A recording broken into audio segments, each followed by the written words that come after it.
교수님 엄청 고생하셨을 것 같은데 그 얘기 좀 해주세요. 박사 때 얘기가 재밌을 것 같아요, 교수님. 자.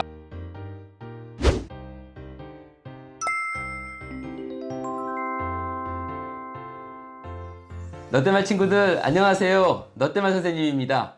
오늘은 서강대학교 중국문화학과 강병규 교수님 모셨습니다. 교수님 안녕하세요. 네, 안녕하세요. 우리 너때말 친구들인데요. 교수님 소개 좀 부탁드리겠습니다. 네, 여러분 안녕하세요. 저는 서강대학교 중국문화전공에서 근무하고 있는 강병규라고 합니다. 만나 뵙게 돼서 반갑습니다. 교수님 이렇게 바쁘신데 먼 길 오셔가지고 이렇게 촬영해 주셔서 고맙습니다. 아, 네, 아닙니다. 네, 그래도 지하철로 오니까 금방 왔습니다. 아, 그러십니까? 네, 네, 예, 예. 네. 교수님, 오늘 교수님에 대한 제가 서치를 좀 많이 했습니다. 그래서 질문드릴 게 좀 많이 있는데요. 네. 먼저 교수님 그 연구 분야를 좀 소개해 주세요. 이 중국 문화학과 또 중국 문화 전공 대충은 알 것 같아요. 아, 중국 문화 우리 한국 문화처럼 중국 문화를 공부한다. 이게 대충은 알겠는데 정확히는 모르겠거든요. 네. 저희 학과 이름이 중국문화전공인데요. 보통 이제 우리나라에서 그 인문대 학생들이 지원하는 과 중에서 어문계열 학부가 있잖아요. 그렇죠. 네, 그 중에서 보통은 중어중문학과라고 해서 이름이 많이 그런 식으로 되어 있는데 서강대학교는 이제 중국문화학과로 되어 있어요. 그런 얘기는 뭐냐면, 그러니까 중국에 대해서 그러니까 언어와 문화 그리고 좀 더 중국을 좀 그러니까 문화적 관점에서 이해한다는 측면에서 이제 저희 학과에서는 주로 중국의 언어와 문화에 대해서 폭넓게 공부하는 그런 전공의 학과라고 할 수 있겠습니다. 그럼 교수님이 죄송합니다만 입학년도 어떻게 되시죠? 아, 저는 오래됐을 것 같은데. 네, 저는 이제 90? 1991년입니다. 아, 91년. 91년에 들어왔는데 그때가 우리 한국이 중국이랑 수교하던 그 시점에 해요. 그래서 그때는 막 중국에 대한 붐이 일기 시작한 때였어요. 그래서, 네. 교수님 그때는 학과명이 뭐였어요? 그때 제가 다니는 학과는 중어중문학과였습니다. 그렇죠. 그 당시에는 예. 중어 중문 뭐 외국어 할 건 다 그랬던 그렇죠, 것 같아요. 그렇죠. 네, 영어 영문. 영어 영문. 그렇게 하다가 중국 문화 네. 어떤 학과의 이름이 이렇게 변천된 어떤 배경이라든가 이유가 있을까요? 네, 그러니까 그 처음에 좋은 질문하셨는데 그 당시에는 이제 중국 언어하고 그다음에 문학을 주로 배웠어요. 그 문학이라고 하면은 흔히 말하는 그 한문, 고전, 네, 고전 한문이라든지 뭐 그런 것들을 주로 배웠는데 이제 시대가 점점점 사회에 대한 중국에 진출하면서 실제로 그 문학도 중요하지만 중국 사람들의 어떤 문화적인 습성이라든지 그 전통 문화와 현대 문화의 어떤 차이라든지 그런 것들을 좀 넓게 공부할 필요가 있다고 해서 이제 2000년대 이후로는 새로 나온 그 학과들이 학과명을 이제 문학 쪽에서 이제 문화로 좀 더 넓힌 측면이 있습니다. 그러면 네. 교수님께서 학부, 석사, 박사학위를 다니셨을 때는 그때는 뭘 배우신 거예요? 지금 말고 일단은 그때는 대학교 네네. 때. 그러니까 이제 학부 때는 입학하자마자 제가 배운 게 사서 삼경이었어요. 아, 네, 잠깐, 논어 배우고요. 예, 그러니까 처음에 이제 저희가 중국이랑 수교하니까 중국 진출할 일이 너무 많다고 해가지고 다 뭔가 막 그 중국 진출할 그런 꿈을 가지고 왔는데 학교에서 배우는 건 중국어하고 한문을 진짜 많이 배웠어요. 그래서 논어, 뭐 그다음 당시 또 뭐 시경도 배우고요. 뭐 이렇게 배웠습니다. 그런데 이제 그 대학원 과정에서부터는 조금 제가 교육 쪽에 관심이 있어서 그런 그 중국의 문법, 뭐 중국어 교육 이런 쪽에 공부를 했었거든요. 네. 그리고 이제 박사 과정 갈 때는 제가 중간에 군대를 좀 오래 다니다 보니까 이제 그때 다른 전공하는 친구들과 교류하면서 이제 좀 새로운 어떤 전공 분야가 필요하겠다 싶어서 박사 과정은 이제 중국으로 유학을 갔는데 그때 이제 그 전공한 것이 이제 컴퓨터 소프트웨어 공학입니다. 네네. 네. 잠시만요. 네네네. 제가 조금 헷갈리십니다. 네. 교수님께서는 대학교를 네. 중어 중문학과를 들어가셨어요. 네. 그런데 박사는 네. 전혀 다른 거네요. 네. 그 어떻게 보면 전혀 다를 수가 있는데 이 언어라는 게 이제 보면 이게 컴퓨터 입장에서 보면은 컴퓨터도 대부분 요즘은 프로그래밍 언어로 돼 있잖아요. 그렇죠. 언어죠, 네네네. 그렇죠. 그래서 그 언어에 대한 어떤 이해 같은 게 매우 중요해요.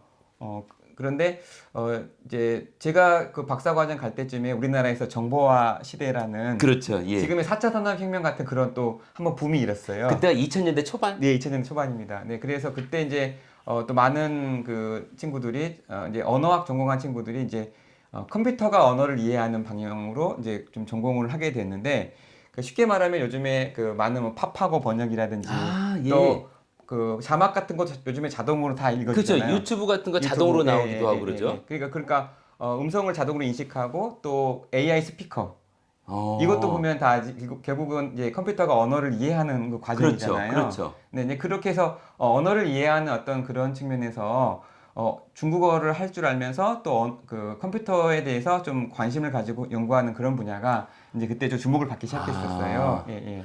교수님이 그러면은 박사과정으로 가신 전산 언어학 연구소라고 하는 학과는 우리나라로 따지면 무슨 학과예요? 우리나라로 치면은 이제 컴퓨터공학과에 이제 자연어 처리라는 인공지능 또 자연어 처리 자연어 처리. 예, 그쪽에 있습니다. 그럼 교수님, 그쪽 학과에 들어가는 교수님 동기 친구들은 네. 언어를 공부했던 친구들이에요? 아니면 컴퓨터 사이언스를 전공했던 친구들이에요? 석사 때? 제가 이제 유학하는 그 박사과정 말씀하신 건데요.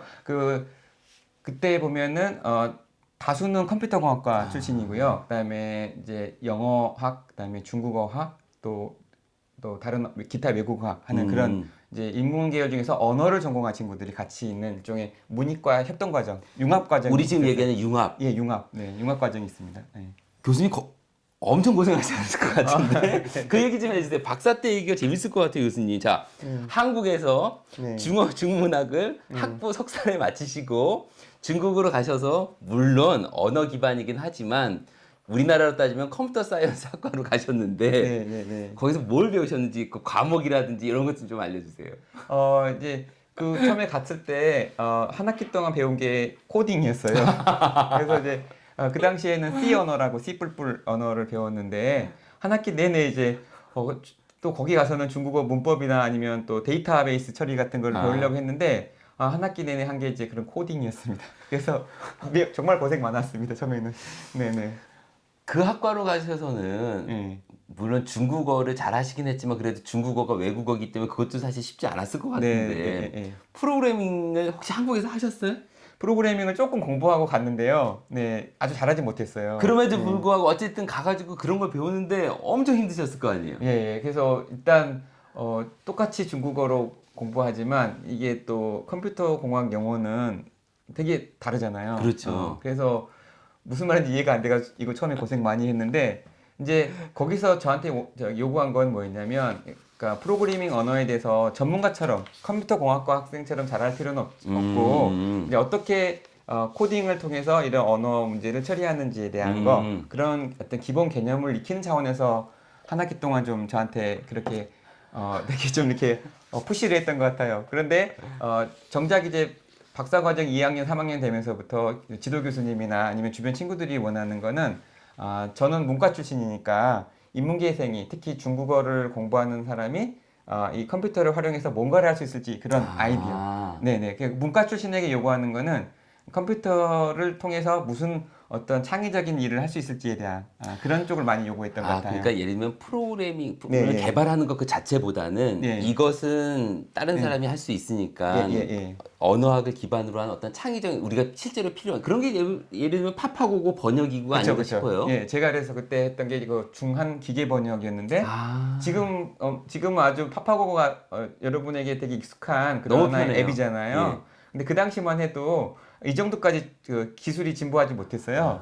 그래서 그 당시에 이제 어떻게 하면 컴퓨터가 좀 더 우리에게 친숙하게 또 편리하게 중국어를 한국어로 바꿔줄 수 있을까? 예. 그쪽에 대해서 이제 많이 고민을 했던 것 같죠. 그러면은 이렇게 생각이 됩니까? 우리 강 교수님께서 네. 중한 또는 한중 번역을 하는 데 있어서 우리나라의 기계학습으로 해서 예. 1세대다 이렇게 말해도 됩니까? 네네. 이게 이론적으로 그런 거를 이제 공부한 1세대라고 할 수 있겠죠. 예. 여러분, 제가 우리 교수님 이 자료를 좀 찾았거든요. 근데 한번 보세요, 교수님. 네, 선생님, 우리 롯데말 친구들 한번 보세요. 제목이 딥러닝 언어 모델과 중국어 문법. 중한 번역에 있어서 인간과 컴퓨터의 조화해서 이제 기계 번역에 대한 그런 논문을 쓰셨고요. 인공지능 번역 연구의 현황과 전망. 아니 여러분 생각해 보셨어요? 중국 문화학과에서 이런 공부를 할 거라고 혹시 생각하셨어요? 저는 좀 깜짝 놀랐습니다. 선생님, 이런 논문을 쓰게 된 배경 한번 좀 말씀해 주시겠어요? 네. 이거 어떻게 보면은 교수님 전공 분야 전체 많은 교수님 연구자들이 보시기에는 네. 전혀 잘 이해를 못 하실 것 같은데. 네네네. 얼핏 보면 그럴 수가 있는데요.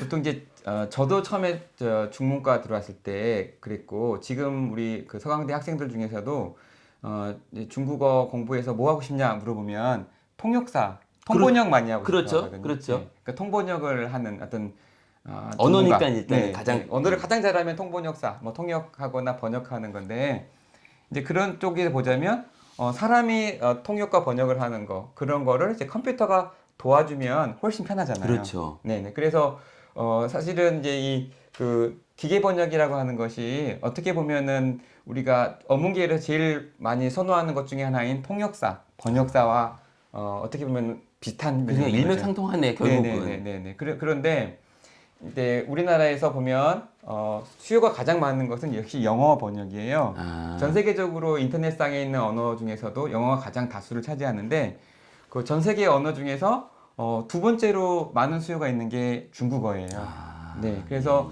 이 중국어를 이제 이해하고 그걸 우리가 통해서 뭔가 정보를 얻으려면 그 정보를 정말 잘하거나 아니면은 중국어를 정말 잘 통역해주는 어떤 뭔가 사람이 필요한데 모든 사람들이 중국어 통역사를 다 구할 수는 없잖아요. 그렇죠. 그럴 때는 이제 요즘에 말하는 AI 그 번역기를 사용할 수가 있는 거죠. 그런데 이제 거기에 필요한 여러 가지 이제 그 기술들 예, 또 예, 예. 이론들 또 그걸 번역을 하려면 많은 양의 데이터가 필요하잖아요. 예, 예. 네, 그런 거를 이제 연구하고 또 좀 탐색해보는 그런 쪽이라고 할 수 있겠죠. 뭐. 교수님 저 갑자기 좀 엉뚱한 질문이 좀 네, 떠올랐는데요. 네.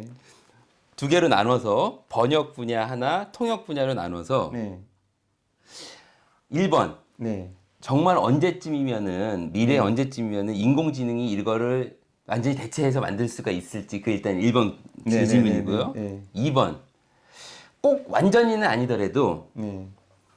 어느 정도 그냥 이거 있으면 여행 다니거나 이럴 때 불편하지 않게 네. 통역 특히 네. 이렇게 얘기를 하면은 되는 거는 언제쯤이면 가능할까요? 네, 좋은 질문입니다. 네, 그 질문에 대해서 저는 이렇게 답을 하고 싶어요. 뭐냐면, 지금 이제 구글 번역기가 전 세계에서 가장 많이 활용되고 있거든요. 그러니까 제가 조사한 바에 따르면 하루에 5억 명이 구글 번역기를 써요. 그러니까 하루에 구글 번역기를 통해서 쓰는 사람이 5억 명이고, 우리나라의 파파고 번역기 같은 경우도 뭐 2천만 명 이상이 지금 사용하고 있다고 해요.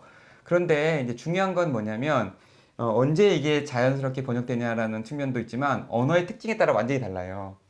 예를 들어서 구글 번역기에서 영어랑 프랑스어는 지금 웬만한 번역은 거의 다 해내요. 그러니까 영어를 같은 그 언어권에 있는 뭐 이제 프랑스어나 독일어나 이렇게 번역할 때, 스페인어 번역할 때는 구글 번역기 같은 기계 번역, 그 컴퓨터 번역기가 아주 잘합니다. 그래서 뭐 아주 전문적인 영역 아닌 이상은 뭐 지금도 상당히 쓸만하고 또 한 뭐 앞으로 10년 안에는 예. 거의 이제 인간과 큰 차이 없이 될 것 같아요. 아, 그런데 이제 문제는 영어를 한국어로 번역하는 거. 그렇지. 영어는 한국어랑 구조가 많이 다르고 유형도 다르거든요. 근데 그런 경우 특히 또 영어를 한국어로 바꾸는 것보다 더 어려운 건요. 중국어를 한국어로 바꾸는 거예요. 아 그래요? 의외다. 네. 왜냐면은 중국어는 뭐 한자도 있고 한글이랑 좀 비슷해서 네. 얼핏 그냥 그런 네. 생각이 드는데 그게 전혀 아닌가 보죠? 그게 이제 좋은 질문이신데요. 결국은 이게 빅데이터의 싸움이에요. 근데 영어를 한국어로 이렇게 번역해 놓은 빅데이터는 인터넷상에 되게 많고요. 아. 그 번역 자료가 되게 많아요. 그런데 중국어를 한국어로 이 번역해 놓은 자료들이 이런 게 인터넷이나 아니면은 실제로 우리가 그 번역회사에서 갖고 있는 데이터 양이 부족해요. 예. 더 어려운 거는 이제 예를 들어서 요즘에 베트남이나 인도네시아로 진출을 많이 하잖아요. 그렇죠. 그러면은 한국어를 베트남어로 바꾸는 거 이건 더 어려워요. 데이터가 없어서. 데이터가 없어서요. 네, 데이터가 없는 거. 그다음에 언어 유형이 좀 다른 다른 거. 거. 거기에 따라서 이제 어떤 거는 20년, 30년 걸릴 거고요. 또 어떤 언어는 바로 지금 될 겁니다. 그래서 예, 그거는 언어 종류에 따라 많이 달라져요.